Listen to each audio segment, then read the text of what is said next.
रीट 2024-25 वालों को यह जानना ज़रूरी। सामान्य बीएसटीसी एवं स्पेशल बीएसटीसी कैसे आवेदन करें? अगर आपके पास दोनों डिग्रियां हैं तो आप किस प्रकार से आवेदन करें? डिप्लोमा, स्नातक दोनों लेवल का आवेदन करें। विशेष सामान्य से 82 नंबर वाला क्या लफड़ा है? और भी अन्य सवाल आपको इस वीडियो में देखने को मिलेंगे और उनका जवाब मेरे द्वारा आपको दिया जाएगा। अगर आप इस चैनल पर पहली बार आए हैं तो चैनल को सब्सक्राइब करके बेल प्रेस अवश्य कीजिए। यह है सामान्य बीएसटीसी व स्पेशल बीएसटीसी, यानी सामान्य बीएसटीसी और विशेष बीएसटीसी, या आप सामान्य बीएड भी ले सकते हैं और विशेष बीएड भी ले सकते हैं। यहाँ पे दोनों के सेम सवाल हैं और सेम ही जवाब है।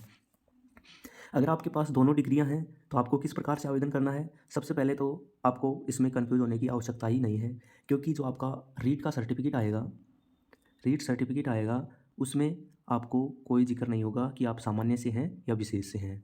सेकंड बात, जब आप आवेदन करोगे अध्यापक भर्ती का, जब आप अध्यापक भर्ती का आवेदन करोगे उसमें आपके ऑप्शन आएगा कि अध्यापक L1 विशेष,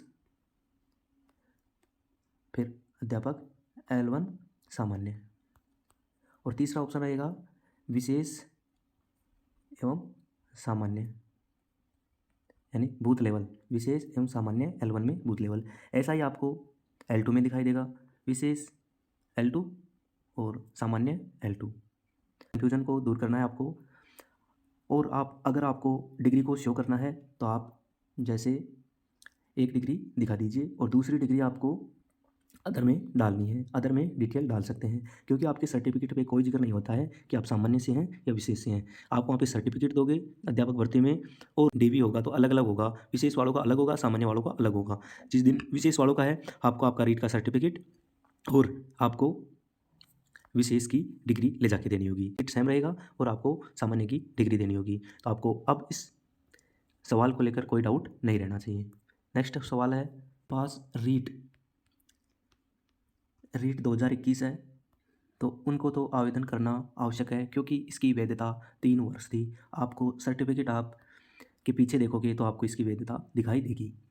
और जिन्होंने रीट 22 दिया था, रीट 2022, इसकी वैधता लाइफ टाइम है, यानी आजीवन है। रीट की वैधता आजीवन है। इनको 2022 वाले हैं, इनको आवेदन करना है कि नहीं करना है? नॉलेज के लिए एग्ज़ाम दे सकते हैं, 5वां ऑप्शन जुड़ा है, उसकी जानकारी के लिए आप एग्ज़ाम दे सकते हैं, और आपकी कैसी तैयारी चल रही है उसके लिए एग्ज़ाम दे सकते हैं, क्योंकि इसका कुछ प्रतिशत आपको मेन एग्ज़ाम में देखने को मिलेगा। बस उसका क्वेश्चन कम हो जाएंगे। स्पेशल डिप्लोमा या जनरल डिप्लोमा,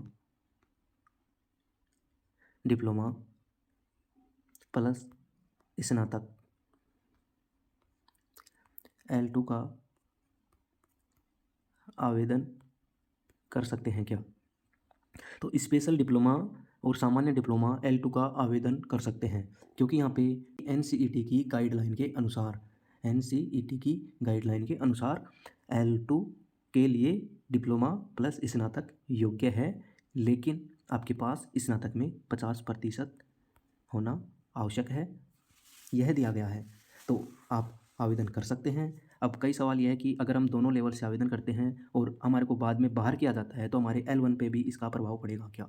L1 पे आपके कोई प्रभाव नहीं पड़ेगा, क्योंकि विज्ञप्ति ने ही स्पष्ट नहीं कर रखा है कि इसमें आते हैं या सामान्य वाले भर सकते हैं। तो आपको इस प्रकार से कोई भी कन्फ्यूज़ होने की ज़रूरत नहीं है। आपको इसमें योग्य किया जाएगा या नहीं किया जाएगा, लेकिन आपको आवेदन करने में और एग्ज़ाम देने में कोई समस्या नहीं होगी। आप एग्ज़ाम दे सकते हैं। जैसे 21 या 22 के समय फर्स्ट ईयर पास हुआ था, क्या मुझे दोबारा एग्ज़ाम देना चाहिए? अगर आप रीट 2021-22 के समय आप अनुभव के लिए एग्ज़ाम देना चाहिए। 82 नंबर वाला क्या लफड़ा है? तो 82 नंबर वाला क्या लफड़ा है? 82 नंबर वाला यह लफड़ा है कि अगर आप 82 नंबर यानी आरक्षित वर्ग, क्योंकि आरक्षित वर्ग में आएगा, जो 90 नंबर हैं वह सामान्य में आएगा। अब इसका मतलब यह है कि आप अगर रीट पात्रता 82 नंबर से क्वालिफाई हैं या क्वालिफाई होते हैं तो जो अध्यापक भर्ती होगी उसमें पद आपको आरक्षित वर्ग के पदों पे ही दिया जाएगा। जैसे कि आप ओबीसी में हैं और ओबीसी 82 नंबर पे क्वालिफाई है, और जब पदों का बंटवारा होता है तो उसमें अगर ओबीसी में एक भी पद नहीं है और आप मेरिट में टॉप नंबर फर्स्ट हैं, फिर भी आपको ज्वाइनिंग नहीं दी जाएगी, मतलब आपको योग्य नहीं माना जाएगा। अगर आपके 82 नंबर हैं और आरक्षित वर्ग में एक भी सीट नहीं आई है, तो आप चाहे अध्यापक भर्ती में कितने भी नंबर लेके आएँ, आपको योग्य नहीं माना जाएगा। तो इस बात का ध्यान रखना है और आपको आरक्षित पदों पर ही पोस्ट दी जाएगी, ज्वाइनिंग दी जाएगी। अगर आप 90 नंबर पे हैं तो आप दोनों में, आरक्षित में और सामान्य में, दोनों पदों के लिए अगर आपके अध्यापक भर्ती में अच्छे नंबर हैं, आप क्वालिफाई करते हैं दोनों वर्गों को, तो दोनों में कहीं पे भी आपको मिल जाएगी। 82 नंबर वाला यही सिस्टम है, बाकी कुछ नहीं। पिछली बार देखा गया था कि विशेष शिक्षा में बहुत कम पद आए थे, यानी डिवाइड हो जाते हैं L2 में, तो अधिकतर पद सामान्य से ही भरे गए थे। अब उनमें जिनके 82 नंबर से क्वालिफाई थे, रीट पात्र था और अध्यापक भर्ती में उनके अच्छे मार्क्स थे, लेकिन उनको नौकरी से वंचित होना पड़ा। उसका कारण जो मैंने आपको बताया यह है। में B.Ed STC में प्रवेश लिया है तो क्या हम, अगर आप B.Ed और STC में प्रवेश लिया है आपने और यह अध्यापक भर्ती मान लो आपकी डिग्री कंप्लीट हो जाए उसके बाद आती है, तो आप इसके लिए योग्य रहोगी। तो सबसे अच्छा फ़ायदा है, अभी तक कोई पता नहीं अध्यापक भर्ती कब होगी, तो आपको अच्छी तरह से तैयारी करनी है। उनके लिए बहुत सुनहरा मौका है, 2 साल में तैयारी भी कीजिए और 2 साल में डिप्लोमा भी कीजिए। तो इनको बहुत अच्छा मौका दिया है सरकार ने, आप इसका फ़ायदा उठाएं। अब नए ज़िले बने हैं, तो नए ज़िले के हिसाब से सेंटर की परफॉर्मेंस बने या पुराने ज़िले, या आवेदन करते समय कौन सा ज़िला डालें, तो आपको आवेदन करते समय आपका ज़िला डालना है जो वर्तमान में है, 50 ज़िलों के हिसाब से है। सभी 50 ज़िलों में सेंटर बनाए गए हैं रीट के, तो आप अपना जो नज़दीक ज़िला है वह डालें। आपको 2 ज़िले डालने हैं प्राथमिकता के हिसाब से, उन ज़िलों में आपको सेंटर देने का प्रयास रहेगा सरकार का। अगर आपको और भी कुछ डाउट है तो नीचे कमेंट कीजिए, अधिक से अधिक लोगों तक शेयर कीजिए। धन्यवाद।